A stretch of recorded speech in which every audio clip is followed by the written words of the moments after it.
조갑제 TV 시청자 여러분 안녕하십니까? 2022년 12월 14일 새벽 6시 40분입니다.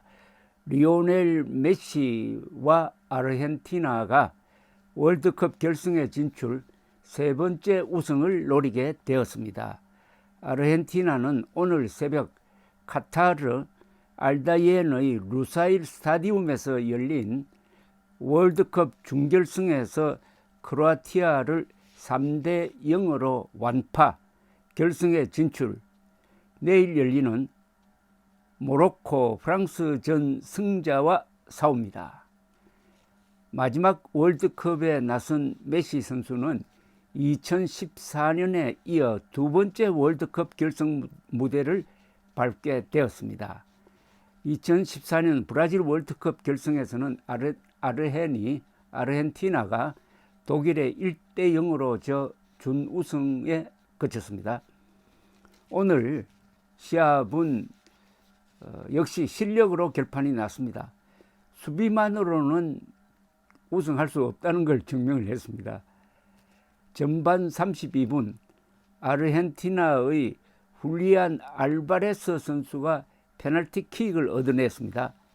공을 골키퍼 뒤로 넘겨서 돌파를 시도하는 과정에서 골키퍼 도미니크 리바코비치에 걸려 넘어간 게 이게 파울로 인정이 되었습니다. 페널티킥은 메시의 몫이었습니다. 메시는 골문 오른쪽 방향으로 강하게 차 넣었습니다. 크로아티아 골키퍼가 방향은 잡았지만 워낙 공이 빨라서 쳐내지를 못했습니다. 그러니까 그게 전반 34분에 터진 아르헨티나의 선제골이었는데 그 5분 뒤 아르헨티나가 역습을 하면서 추가골을 얻어냈습니다. 아르헨티나는 크로아티아의 코너킥을 끊자마자 역습을 펼쳤는데 메시가 공을 이어주었고 알바레스의 돌파가 시작되었습니다. 수비수 2명이 붙었지만은 요리조리 피해가면서 골문을 열었습니다. 약 50m의 단독 드리블이었습니다. 후반 메시가 이번에는 결정적 어시스트를 합니다. 후반 24분 메시가 오른쪽 측면에서 공을 잡았습니다. 요스코 그바르디올이 막았었지만 돌파에 성공해가지고 침착하게 땅볼 크로스를 했고 기다리던 알바레스가 다시 한번 크로아티아 골문을 열었습니다. 알바레스 선수가 2골을 넣었습니다. 크로아티아는 페리시치와 교체 투입된 미슬라브 오르시치가 연이어 슈팅을 때렸지만 골로 이어지지는 않았습니다.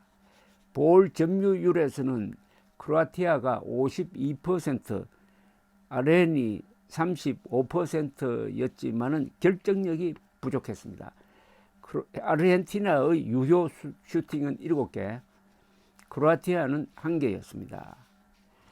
2018년에 러시아 월드컵에서 아르헨티나는 크로아티아와 준결승에서 맞붙어 가지고 3대 0으로 졌습니다. 그때는. 이번 월드컵에서 똑같은 스코어로 복수를 한 거죠. 그런데 아르헨티나는 처음부터 순탄치 않았습니다. 첫 경기에서 사우디아라비아에 2대 1로 역전패를 당했습니다. 카타르 월드컵이 이변으로 시종했는데 첫째 이변이었습니다. 36번의 A매치에서 한 번도 지지 않는 그 연승 기록이 깨지는 순간이었습니다. 오히려 이게 아르헨티나 팀을 각성시켜서 최선을 다하도록 만든 자극제가 된 것으로 보입니다. 준준 결승에서는 네덜란드에 2대 0으로 앞서다가 막판에 2골을 허용해서 연장전에서도 승부가 나지 않자 승부차기로 가서 겨우 이겼습니다. 승부차기 맨 첫 키크가 메시였습니다. 메시가 차분하게 성공시키니까 네덜란드가 기세에 눌려가지고 실축을 이어갔습니다. 이 게임에서도 메시의 역할이 결정적이었습니다. 메시는 이번 월드컵에서 벌써 5골을 기록해가지고 프랑스의 음바페 선수와 지금 공동 1위를 달리고 있습니다. 아르헨티나는 1978년 그리고 1986년 월드컵에서 우승을 했습니다. 세 번째 우승을 할 것이냐. 그리고 메시의 마지막 댄스라고 그러는데 마지막 댄스가 성공해가지고 메시가 마라도나, 펠레 급의 최고 선수로 등극할 것이냐가 남아 있습니다. 그러나 사실은 결승에서 이기든 지든 메시는 역대 최고 선수 아닐까요? 역대 최고 선수라고 하면은 펠레, 마라도나를 꼽는데, 특히 펠레를 꼽는데, 글쎄요, 시대가 다르고 해서 메시를 실력으로 진정한 역대 최고라고 생각하는 사람들이 많은데 이번 결승에서 확실하게 도장을 찍을지 모르겠습니다. 크로아티아는 이제 3, 4위전을 벌리게 되었습니다. 내일 새벽에 열리는 모로코, 프랑스에서 진 팀과 붙게 되었습니다. 크로아티아는 1998년 프랑스 월드컵에서는 3등을 했고 2018년 러시아 월드컵에서는 준우승을 했습니다. 이번도 정말 끈질기게 싸운 팀입니다. 기적적입니다.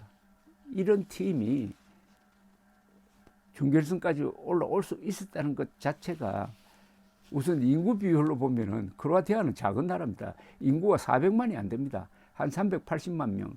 면적은 남한보다 적습니다. 남한의 한 60%입니다. 그런데 이 팀이 인구에서 50배나 되는 브라질을 이겼잖아요. 그리고 이번에 아르헨티나는 인구가 4천만이 넘습니다. 면적으로 하면은 아르헨티나가 아마 크로아티아 면적의 40배쯤 될 겁니다. 골리앗과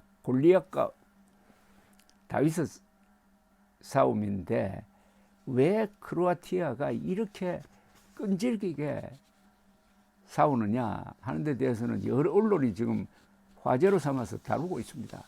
크로아티아는 주변 강대 국가 싸워가지고 독립을 지켜낸 아주 용감한 나라입니다. 주변 강대국이라 하면은 옛날까지 거슬러 올라가면은 뭐 로마 시대까지 거슬러 올라가는데 베니스가 있었죠. 헝가리, 오스트리아, 오스만 터키, 그리고 세르비아 이런 강한 나라에 둘러싸여 가지고 독자적 문화를 지키고 언어를 지키고 드디어 독립국을 만들어 가지고 지키고 있습니다. 이 독립국의 역사는 우크라이나하고 비슷합니다. 동구 소련 공산권이 무너질 때 유고 연방이 해체되니까 거기서 독립에 나온 거죠. 우크라이나도 그 무렵에 독립국을 만들었습니다. 이런 독립국을 만들면은 그 국민들이 나라를 지키기 위해서 독하게 싸우고 독하게 일을 하게 되어 있습니다. 그런 점에서 우크라이나하고 크로아티아가 비슷하고 1950년 한국의 모습과 참 비슷합니다. 그래서 이 크로아티아의